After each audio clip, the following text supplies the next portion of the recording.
Alors cet exercice, il est un peu spécial parce que là, on va étudier un pendule qui est accroché à une masse qui est mobile, qui va pouvoir bouger.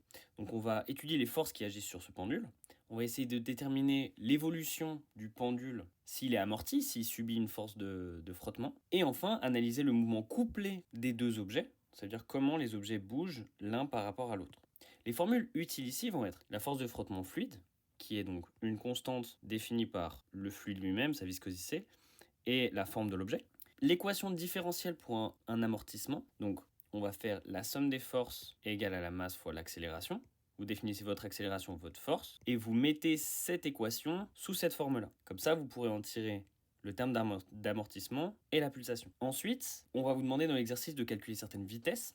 Pour ça, c'est bien de se rappeler que si on n'a pas de perte, l'énergie du système reste constante et aussi sa quantité de mouvement, qui vaut la masse fois la vitesse. Voici l'énoncé. Donc, en premier, la masse ici est bloquée, elle ne bouge pas et le pendule subit une force de frottement. Première mission que vous avez, c'est de trouver l'équation du mouvement de ce pendule qui subit une force de frottement fluide. Deuxième partie, on oublie les forces de frottement fluide et cette fois-ci, la masse ici est mobile. Donc on va avoir un mouvement couplé entre les deux objets. Et votre mission, c'est de définir le mouvement de ce système. Je vous laisse mettre pause et on se voit après pour la correction. Bon courage.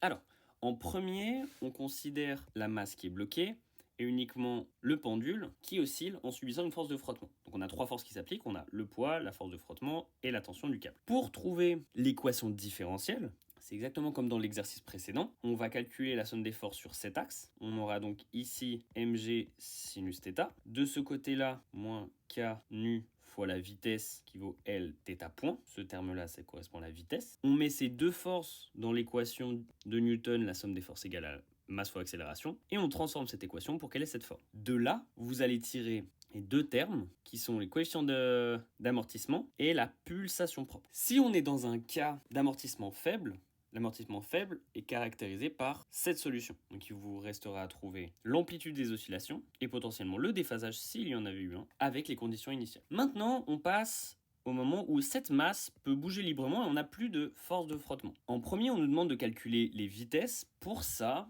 on va prendre ce système, on va regarder qu'est-ce qui s'applique comme force externe à ce système et on a uniquement le poids qui va avoir un impact au niveau énergétique uniquement sur cet objet puisqu'il peut monter et descendre. On a donc l'énergie potentielle de pesanteur et celle qui va faire varier l'énergie cinétique.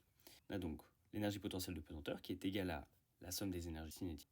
Et la quantité de mouvement va être conservée. Avec ces deux équations, on peut en tirer la vitesse de la petite masse, qui dépend donc des masses, de g, et de la hauteur à laquelle se tient l'objet. Maintenant, on va regarder l'accélération sur ce bloc-là. Alors, quelles sont les forces qui s'appliquent sur ce bloc-là ? Il n'y en a qu'une sur l'axe X, celui qui nous intéresse. C'est la force de tension projetée sur cet axe qui vaut T sinus θ. Pour avoir T, on va venir regarder le pendule ici et regarder selon cet axe. On a donc T dans ce sens-là et mg cosinus θ dans ce sens-là, avec l'approximation des petits angles, cos θ est à peu près égal à 1. On a donc T égale à mg, ce qui nous donne l'équation différentielle de ce bloc. Maintenant, pour l'équation différentielle, pour trouver l'équation différentielle du pendule, on va faire la même chose, on va faire la somme des forces égale à ma, et on a quoi comme force ? On a le poids et la tension du câble. Or, le poids, ça va être mg, et pour la tension du câble, on va venir la récupérer de cette équation-là. On va mettre les deux ensemble, on va mettre l'équation pour qu'elle ressemble à celle-ci, et on va pouvoir en trouver la pulsation.